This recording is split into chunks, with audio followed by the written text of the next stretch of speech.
भक्त मोहन हिमालय की गोद में बसा था।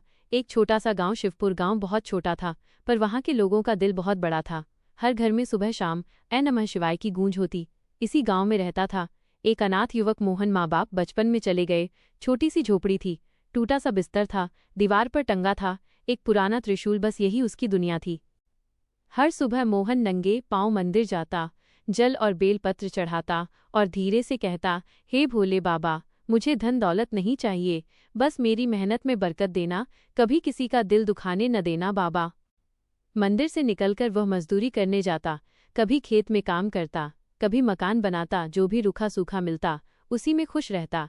एक साल भयंकर अकाल पड़ा, आसमान से बारिश नहीं हुई, खेत की फसल सूख गई, काम मिलना बंद हो गया, गांव में मायूसी छा गई। बच्चों की आंखों में भूख थी, बूढ़ों की सांसों में लाचारी। मोहन के पास भी खाने को कुछ नहीं था, फिर भी वो रोज मंदिर जाता।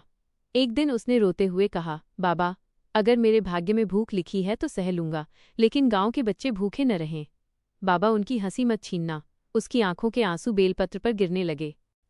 उसी रात तेज बारिश हुई, बिजली चमक रही थी। एक बूढ़ा साधु आया, लाठी टेकता हुआ मोहन की झोपड़ी पर रुका, बोला, बेटा, बहुत भूखा हूं, कुछ खाने को मिलेगा। मोहन के पास सिर्फ एक ही रोटी बची थी। उसने बिना सोचे वह रोटी साधु को दे दी। साधु बोला, बेटा, तुम खुद क्या खाओगे? मोहन मुस्कुराकर बोला, आज नहीं खाऊंगा बाबा, किसी भूखे को खाना मिले, यही मेरी असली पूजा है।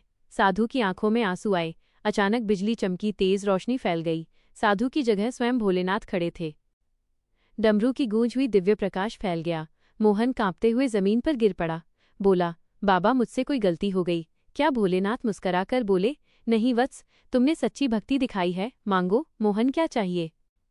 मोहन हाथ जोड़कर बोला, बाबा, मुझे कुछ नहीं चाहिए, बस मेरे गांव में कभी भूख न आए। भोलेनाथ बोले, तथास्तु, और वे अंतर्ध्यान हो गए।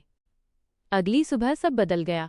कुएं पानी से भर गए, खेत हरे भरे हो गए, काम मिलना शुरू हो गया, गांव खुशहाल हो गया। गांव वालों ने मोहन को अपना मुखिया बना दिया। मोहन बोला, मैं राजा नहीं, बस आपका सेवक हूँ। वो अपनी पुरानी झोपड़ी में ही रहता, सादे कपड़े पहनता, हर दिन मंदिर जाकर कहता, बाबा, मुझे घमंड से बचाना।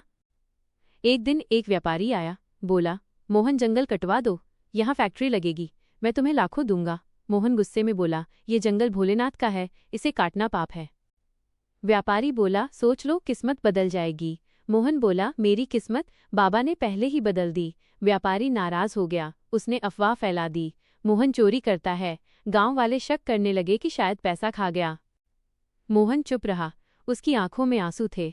रात को मंदिर जाकर बोला, बाबा, अगर मेरी गलती हो तो मुझे सजा देना, पर झूठ का साथ न देना। अचानक आकाशवाणी हुई, सत्य की जीत होगी। अगले दिन व्यापारी चोरी करते पकड़ा गया। सबकी आंखें खुल गईं। सब मोहन के पास आए, बोले, हमें माफ कर दो। मोहन रोते हुए बोला, माफी नहीं, बस विश्वास रखो। उस रात मोहन को एक सपना आया। भोलेनाथ बोले, वत्स, हमेशा याद रखना, सत्य और दया ही असली पूजा होती है। मोहन की आंखें खुल गईं। वह बोला, जय भोलेनाथ।